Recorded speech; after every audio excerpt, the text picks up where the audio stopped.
Hello and welcome to the story Pilgrim, episode 47, Hamburg, Crossing Bridges. Now, over the past couple of years I've had the opportunity to visit Hamburg several times. Been very, very lucky, but this time I was able to have a little bit of time to walk and discover what it has to offer. And to be honest, I was overly surprised. Subscribe! I'm just going to get to that. Yeah, I'm just going to put it out there. Subscribe! Please. Follow. Please. Follow your eyes to the subscribe button, or subscribe your eyes to the follow button and click on it. See what I did there? Whether you're watching on YouTube or you're listening on Apple, Spotify, Podbean, whatever it is, do something like that. Thanks very much. Now, Hamburg, home to the Reeperbahn, Hamburger SV and Hamburger Mitchell, all of which I'm not going to talk about during this episode, as there is so much to see.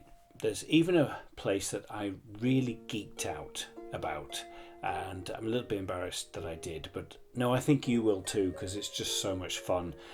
More of that later. Let's just dive straight in. Hamburg, Germany. Quite a few interesting facts about Hamburg. Hamburg, Europe's second largest port behind Rotterdam, has the world's second largest cemetery, Augsburg.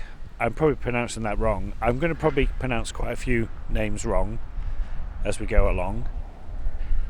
Is the city in the world that has the most bridges. Combined, Venice, Amsterdam and London still do not have more bridges than this town, this city. 2,496 bridges in Hamburg. That's quite impressive, isn't it? Has all those large things. It also has Miniatur Wunderland, which is a world-renowned miniature railway, and I might try and get into that later if I can find it. We'll see how we do. And also gave us the Advent calendar. It's actually Advent wreaths, but they started that off for the countdown to Christmas. They were the ones in Hamburg to give us that. So it's quite a lot going on here in Hamburg. And my question is, if you are from Hamburg, are you a hamburger? Could be. I mean, I have seen signs for hamburgers, not like hamburgers, but also Hamburg. There are signs around for that. So let's have a look around. We are just going to go for a wander. We got here. We came down from Manchester this morning. I've had a nice little. I'm on a Euro tour, so I left home on Sunday. I did a there and back to Belfast, and ended up on Sunday night in Manchester. Then I had all day Monday in Manchester. I went to be able to pop over to Blackpool to see my mum and sister and niece and nephew and brother-in-law, and that was lovely to have that stand over. It's getting harder to leave Blackpool, especially leave my mum now with each visit, as you know, she's getting older. I know she's listening, so I better not say too much, but it is emotionally, it's getting harder each time I leave, but that's for another day. So yeah, Hamburg, let's go for a walk. Prior to me doing the job with British Airways, I had never set foot in Germany. Not even for a Christmas market, a stag do, not even just by accident. Oh no, I didn't I? Oh, remember, as I said that by accident, I had my flight in 2019 that was diverted, and I ended up in Frankfurt for the night. Oh, I was telling a little fib there. Now I've remembered. But yeah, that was just the airport. I'd never been outside of the airport. But since working with British Airways, I have been to Frankfurt again, Dusseldorf, Hanover, and Hamburg. I kind of seem to have joined this German loyalty travel program without really knowing it.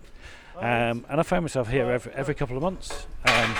In one of those, had a moment where I was going to Hanover quite a lot. Not complaining at all.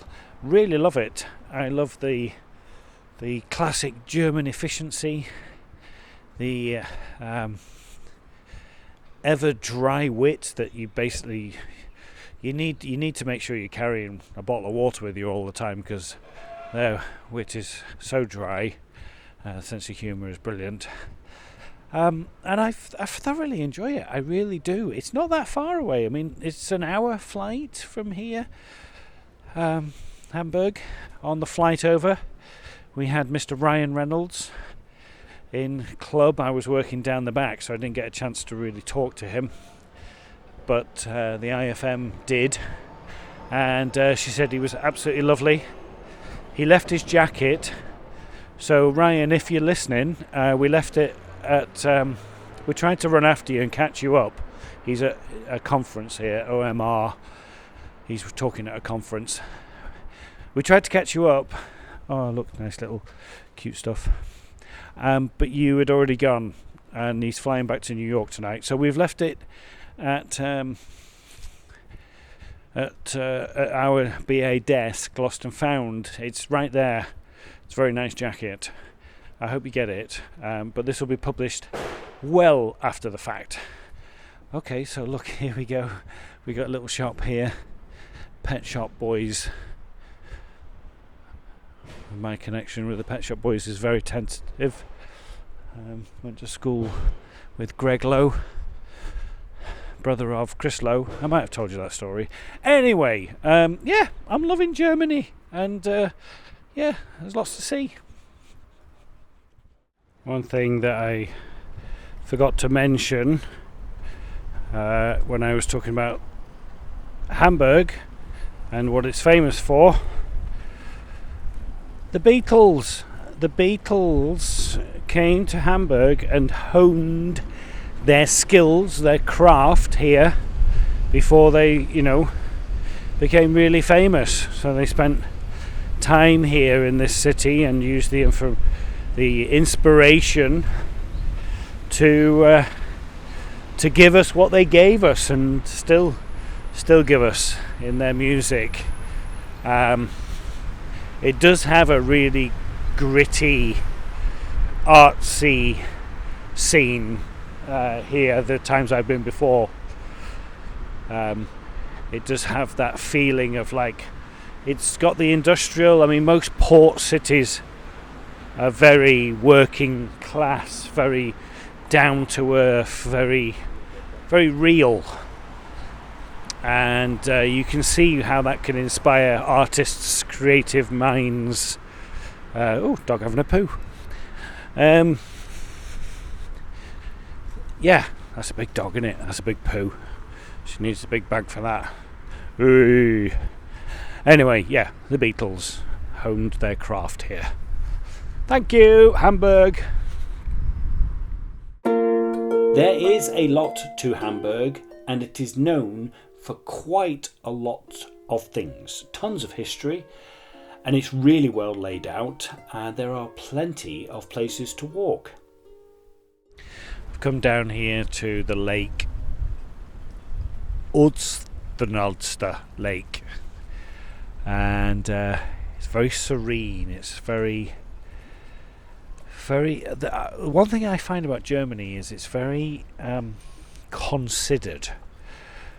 There's nothing showy, in my opinion, about Germany. It's just solid. Hello, duck. Here he is, little mallard. Oh, he speaks German, doesn't he? Guten Tag. And it's just, like I said, Germany is just solid. I thought that was a real fox then. I thought that might be Todd over there. Can you see that on the? But it's not. It's just sort of, yeah, it's a toy one. And that's interesting. You know, we're coming up to 2 days. May the 8th will be the 80th anniversary of victory in Europe. It was all celebrated last weekend with a show and stuff. So you obviously got that history and what has happened since. And, you know, Germany has a very strong economy. But it just kind of just feels like it's just doing what it needs to do in a very considered, very solid way. And I really like that. It's like there's a lot of chaos in the world.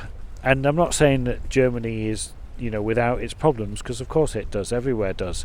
But it just seems very considered. Where is the chaos? That's kind of like what I kind of think when I come to Germany. And it is like, I remember, you know, having a Dusseldorf, and there's nothing showy about it. It's just a good, solid, lovely city. So we're going to head down towards the south of the lake there, down to those bridges down there. One of the many bridges. We'll go and cross one. Yep. Come down here to a couple of bridges. There's this is Kennedy Brücke behind me, and there is an older bridge. Look, Lombardsbrücke, Kennedy Bridge and Lombard Bridge. A couple of bridges going across the neck of the Außenalster Lake, and kind of thinking about the bridges, the metaphorical bridges that we cross in our own lives. And I always thought that, like, Germans were quite cold. There's proof there, the sign there, Lombardsbrücke. I always thought they were, you know, quite cold in their attitude and stuff. You see down to the little big fountain there. Just turns out it's just their efficiency. That's all it is, really. As you get to know them more, they just, you know, want to get the job done and get the job done in the most efficient and best way that they can. So it is interesting to me how, I think I spoke about it. Well, not think, I know I spoke about it in the last episode, about how, you know, as I'm getting older and experiencing more of life, things open up and you find out reasons why it is, and sometimes you just don't. You just have to accept that. You just have to take that for what it is. Yeah.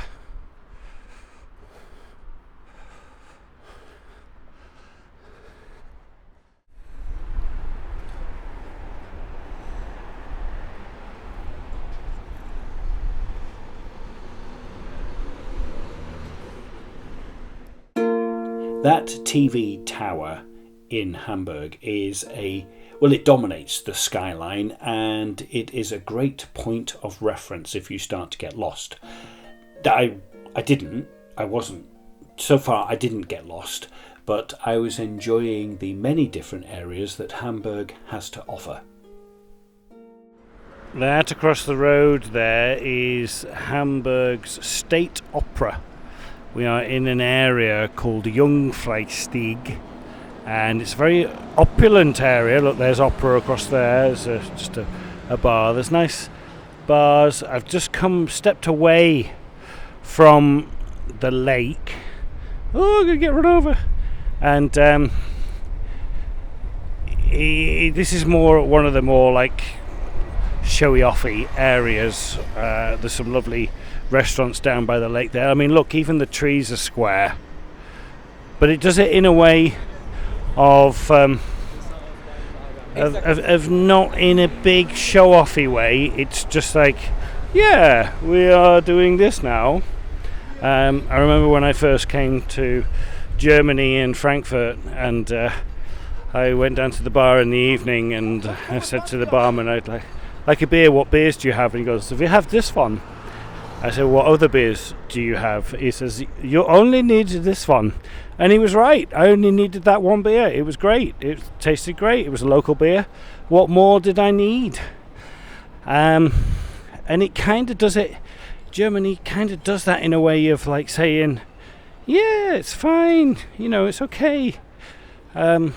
Take it easy. It's cool. And I've just done a voiceover job that is probably my second biggest job that I've ever done. It's a UK national commercial. It's a very well-known brand. I will be the voice of that brand for hopefully the next year and a half. That's what they've signed the contract for. I can't say what it is yet because it's not out, but it'll be out in the next couple of months. I'm very excited about that. I did the recording. The creative director at the end of it was just like, that was brilliant. I am so happy. Thank you for that, Darren. We got a lot done, and I'm really, really happy with everything that we've done.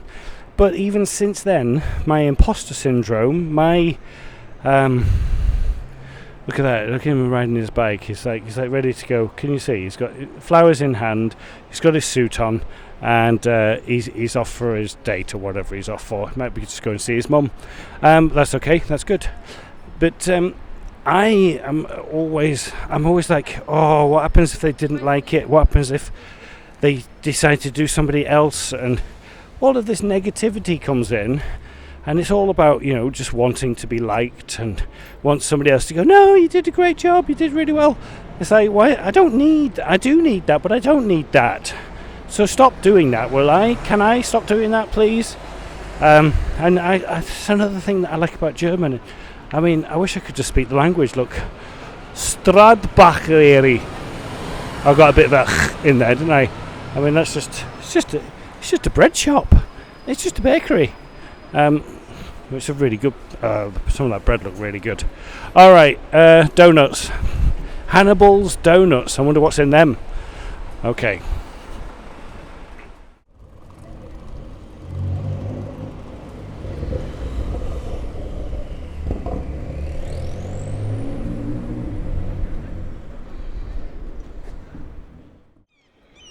I am in the Rathaus.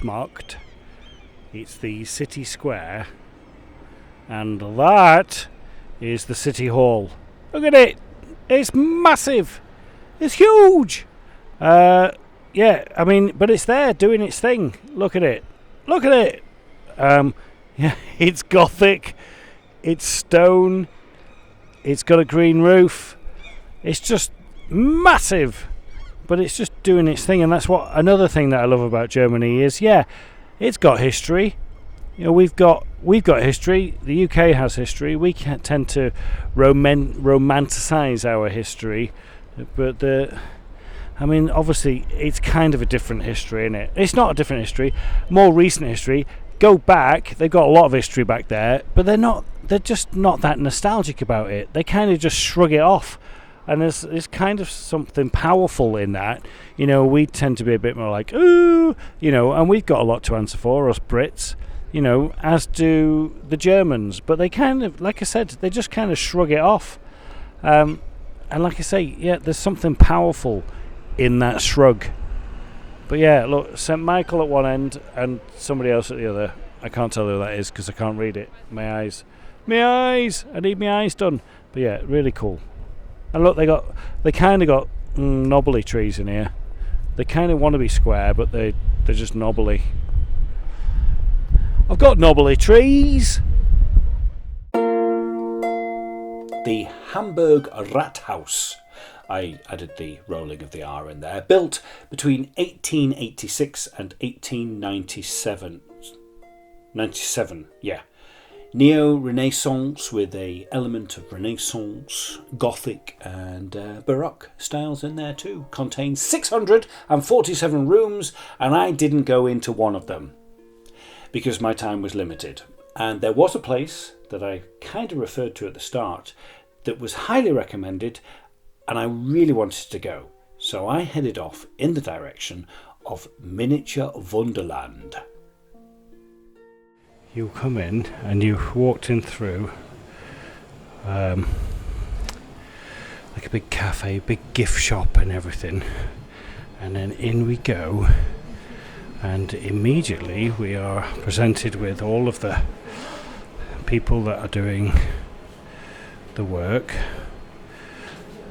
and these are just displays, cabinets with lots of tiny little people in it.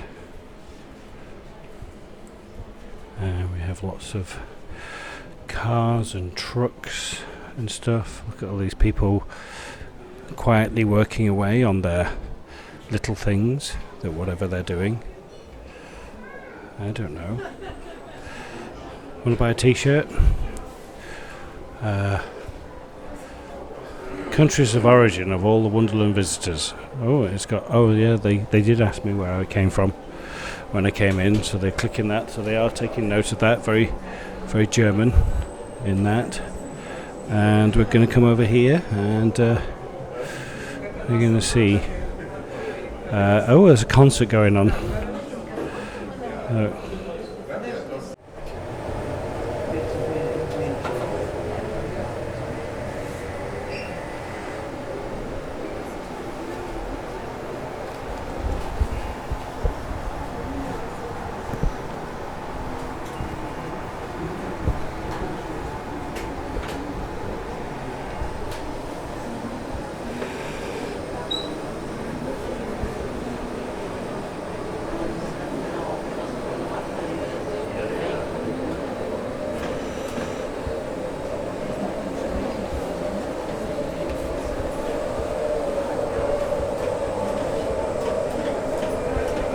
Come over here and we can see the Colosseum.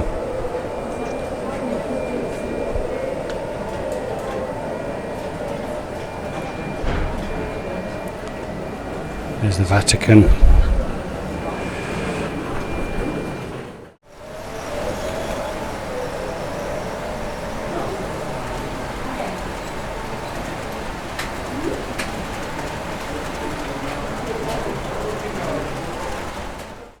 All dark. Look at that traffic. Oh, heck.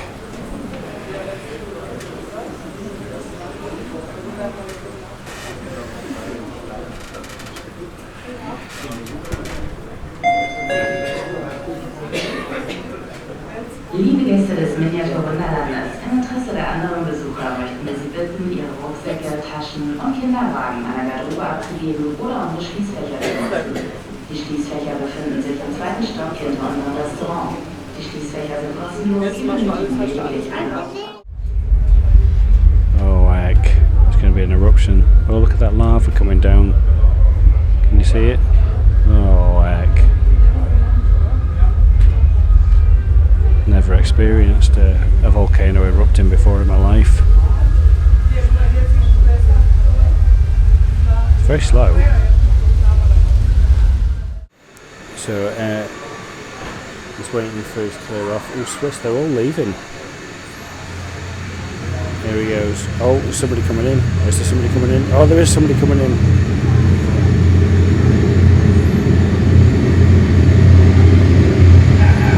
Another textbook landing there from Condor.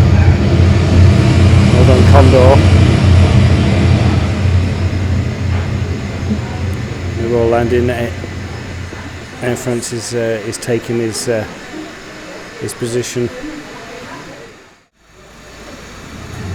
Here we go.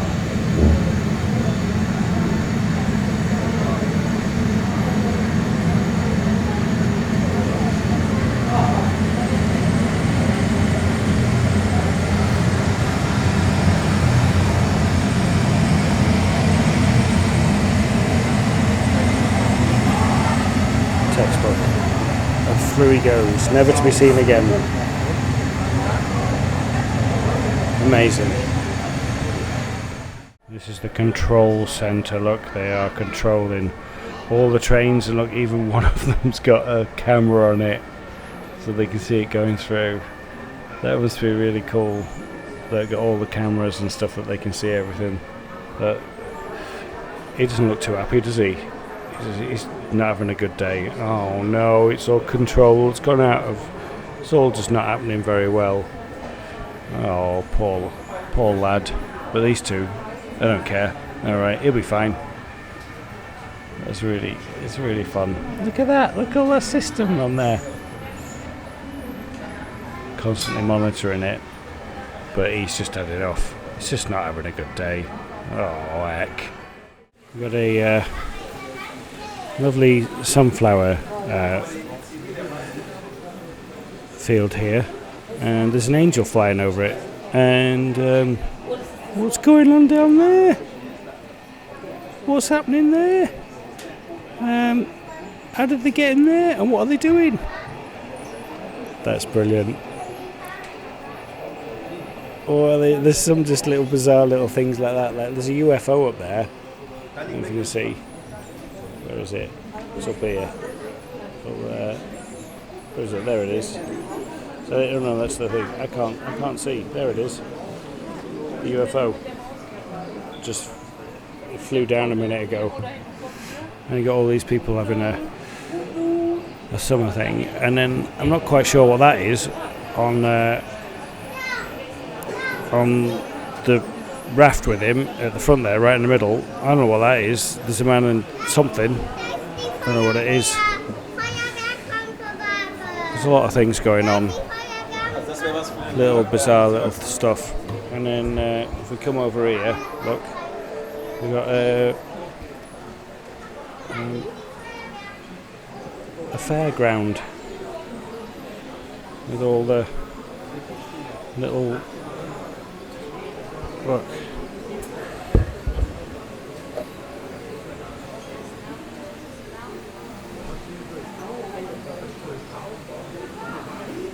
Brilliant. Oh, fairground's brilliant. Now you couldn't have a place called Wunderland and not have any snow scenes in it, could you? This is Scandinavia area, it says, but it's quite industrial, really. I mean, I guess that's what you want in it if you've got trains and stuff in it. Oh, weather balloon coming down.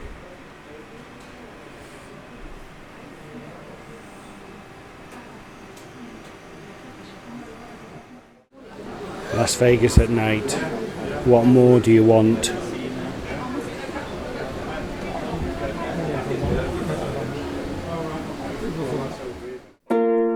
Miniatur Wunderland is wunderbar. I absolutely loved it there. I hope you got a sense of how cool, how fun that place is. 21 years in the making, and I think it is still growing.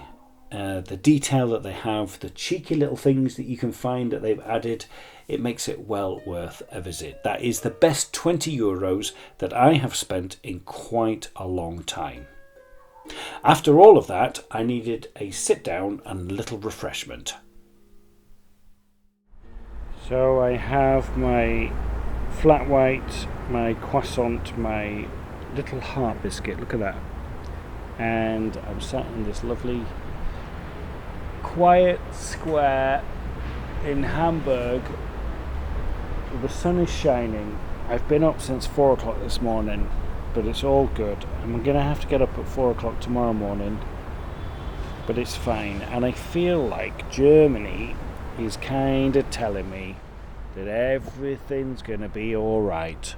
No matter what the chaos is happening, no matter what is going on, no matter how much overthinking you're going to do, it's still going to be okay. And I kind of like that. I think that's why I kind of like coming here. It is very steady. I've used the word a couple of times. It's very considered. It's very stoic. It's very solid. It's not very nostalgic. It's very dry. It's very efficient. And there's a lot to be said for that. So thank you, Hamburg. Thank you, Germany, for teaching me that. I probably will have to keep coming back just to be reminded and just to learn the lesson that keep the foundation strong and we'll be alright. And the foundation is strong. I've been very fortunate to have been brought up by a wonderful mum and had a wonderful stepdad who was basically my dad, and I'm very lucky with that. There I go again with my luckiness, but yeah, I am. So thank you to all of those, and much more to come.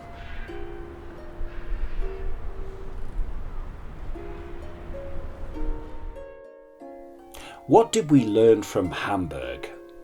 Well, you don't need to cover everything for a place to cover you. That you can cross a bridge without knowing it, even if you didn't know you were on the wrong side of anything, really.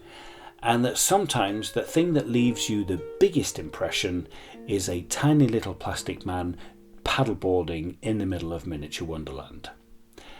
I think that travel does that at its best. It just nudges you. It doesn't shout. It just slips a small, silent idea into your coat pocket while you're busy looking at something else. And that idea might be you've changed a bit. You didn't plan it, but you saw something and now you carry it with you. Hamburg surprised me. Not because it's loud or shiny or shouting for attention, but because it isn't. It's confident in its structure, in its considered corners, in the quiet detail that rewards you if you bother to stop and notice. Thank you for walking with me. The Story Pilgrim was walked, talked, written, directed, produced, edited by me, Darren Hill. Anya Backer, as always, provided the amazing, if not distracting music, so my sister says, on Sean the Harp. For more about the Story Pilgrim, please visit our website. Subscribe to the YouTube channel. Follow us on your favourite podcast app. Until the next time, buen camino and keep listening.